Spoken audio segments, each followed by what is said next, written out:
Bueno, nos vamos al encuentro de Alieto Guadaña. Alieto es economista, es miembro de la Academia Nacional de Educación y es además director del Centro de Estudios de la Educación Argentina de la Universidad de Belgrano, que en los últimos días, como siempre, ha dado una serie de estadísticas en relación con la educación que siempre terminan conmoviéndonos. Sí, sí. Alieto, buenos días. Buen día, un cordial saludo. ¿Cómo están? Gracias, muy amable, Alieto.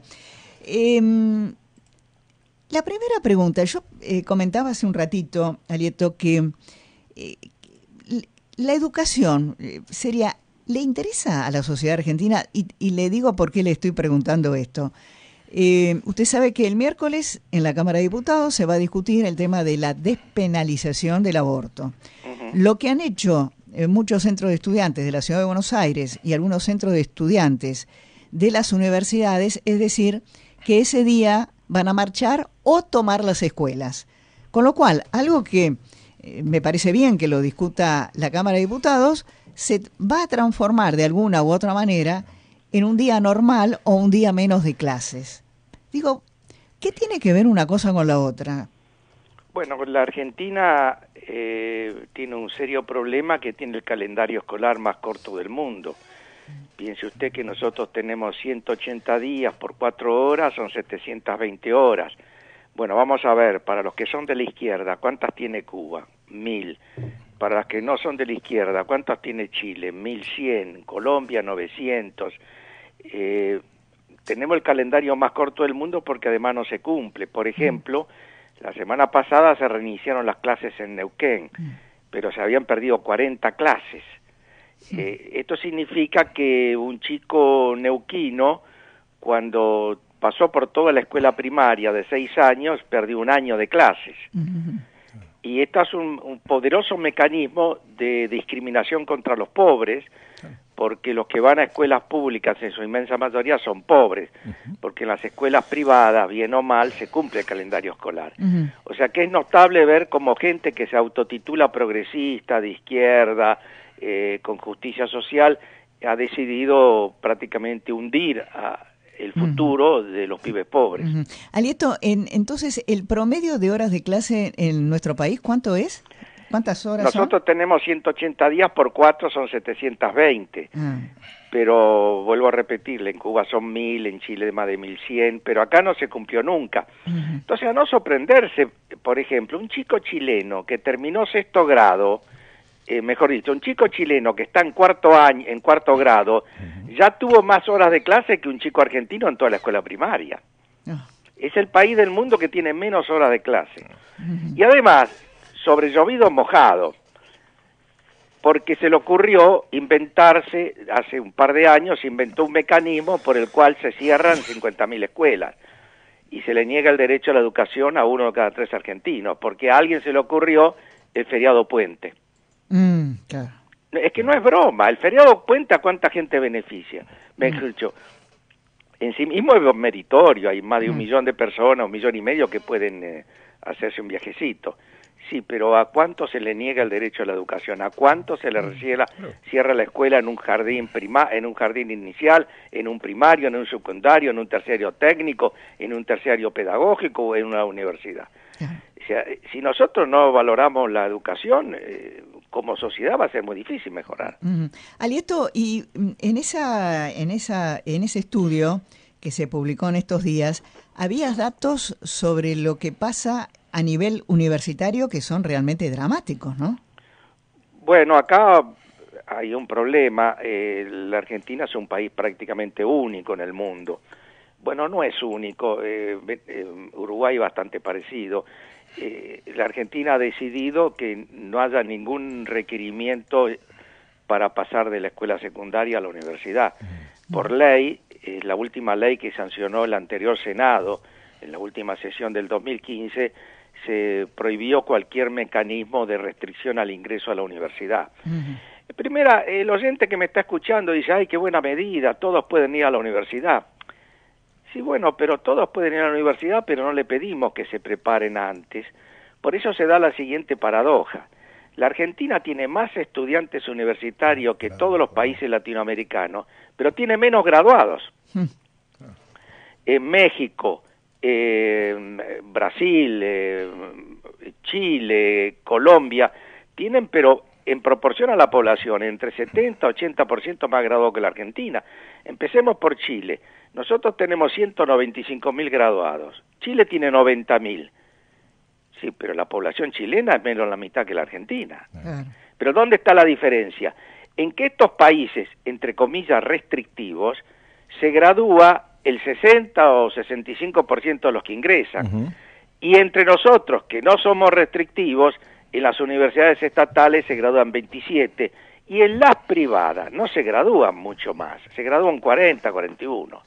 Y ni que hablar también de las materias, ¿no?, en las que se reciben los graduados universitarios en Chile o en Argentina. No, lógico, en Chile cada 100 abogados se gradúan 200 ingenieros, acá cada 100 abogados se gradúan 70 ingenieros. Entonces la gran pregunta es, ojo, el problema no es graduar muchos abogados, el problema es graduar pocos ingenieros.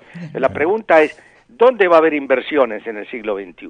En los países que tienen mala graduación universitaria y la tienen anclada en el siglo XIX, o en los países que, caso de Corea. Hoy Corea tiene, la graduación universitaria en Corea, en las camadas, digamos, de 25 a 26 años, benefician al 55% de la población. Acá estamos en 12%. Entre la muchachada de 25 años se gradúa el 12%. ¿Por qué? Porque los pobres no terminan la escuela secundaria. Claro. Sí, es lo que decía el otro día María Eugenia Vidal y fue mal interpretada. Es decir, que se creaban muchas universidades en la provincia de Buenos Aires y que en realidad los pobres no llegaban porque ya quedaban en el camino en la escuela primaria y en la escuela secundaria. ¿40%?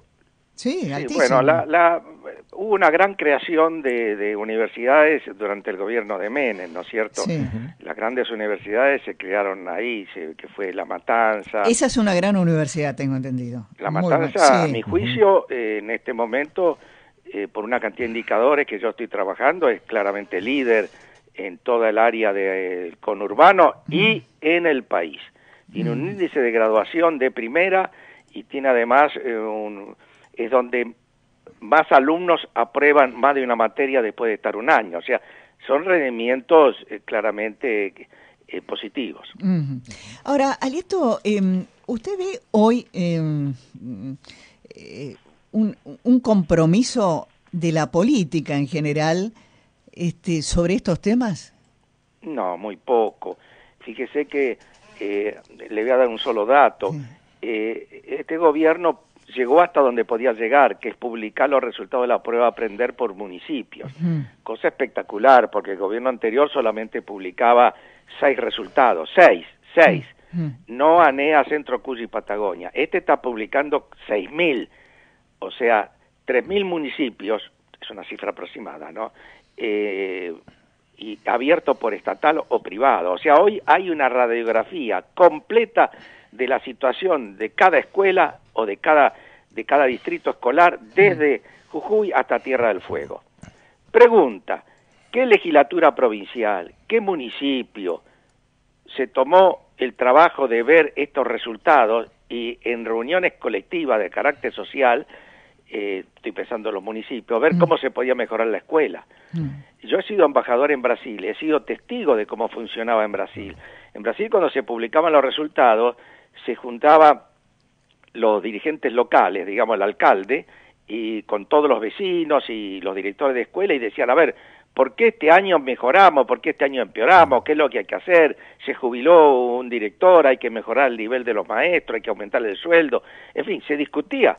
¿Por qué algunos progresaban y otros no? Nosotros, es más, yo le hago una pregunta que le pido que le haga a sus oyentes. Sí.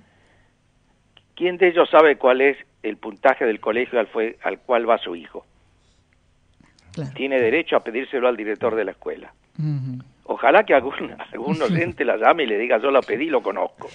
Ojalá. Y yo le digo, no conozco ninguna legislatura ni consejo deliberante preocupado por lo que pasa en la educación en su distrito. No, porque claro. uno en las conversaciones políticas, este tema nunca sale. No, claro, y además, un desprecio total por la ley. Hay una ley que sancionó Néstor Kirchner allá por el 2004, 2005, que es muy simple, tiene 2 artículos. El artículo primero dice, fíjase el calendario escolar mínimo en 180 días y la meta son 190, está claro. Artículo segundo, en caso de incumplimiento del artículo primero se compensarán los días de clase perdidos. Una fantasía parece hoy. Claro. Pero nunca se recuperaron. Porque en el fondo, nos importa 3 pepinos el futuro de los pibes. Claro. Nos importa. Además, desde el punto de vista legal, la ley no es una expresión de deseos, sino que un mandato. Claro, sí. Es un mandato de conducta. Sí. Entonces, acá, así como la sociedad no lo pide, tampoco hay, Sarmiento seguramente no se manejó con ninguna encuesta. O sea, tampoco hay alguien que diga, no, la educación argentina tiene que ir para este lado. No, bueno, claro, usted acá está mencionando un hecho, yo diría incluso inédito en la historia mundial, porque cuando usted mira lo que hizo la generación del 80 con la educación, se da cuenta que fue una obra ciclopia.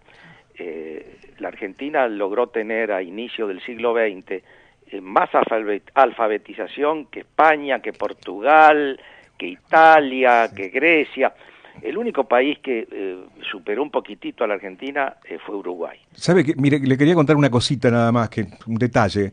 Hay una obra de Florencio Sánchez, Canillita, que es de 1905-1906. ¿Sí? El Canillita vendía diarios porque podía leer lo que decía el diario y podía cobrar un vuelto.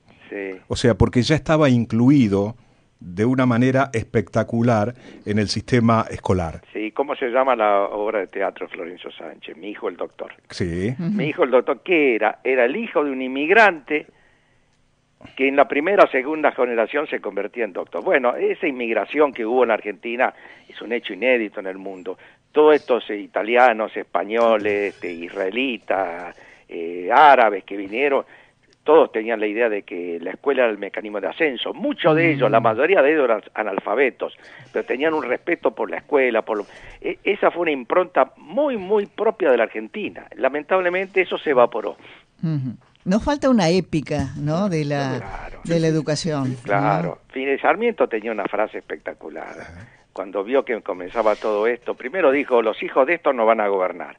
Se refería a los inmigrantes. Y segunda dijo, por cada escuela que se abre, se cierra una cárcel. Fíjese qué sabiduría. Alieto, como siempre, gracias por atendernos y nuestro cariño de siempre. Bueno, buen día, hasta luego. Gracias. Interesantísimo.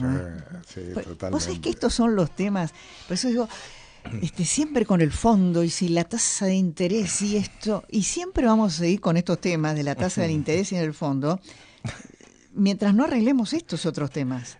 Sí, una sociedad donde los chicos no entienden lo que leen y no saben matemática está condenada al fracaso. Sí. Y nos cansamos de decir que el siglo XX el siglo XXI, perdón, es el siglo del conocimiento. Sí. Y lo repetimos, pero la contrapartida es una sociedad que está de espaldas. Sí. Porque los mismos padres no exigen que se recuperen las horas de clase. Los mismos docentes no se plantean, bueno, hacemos huelga, pero recuperamos. No, nadie.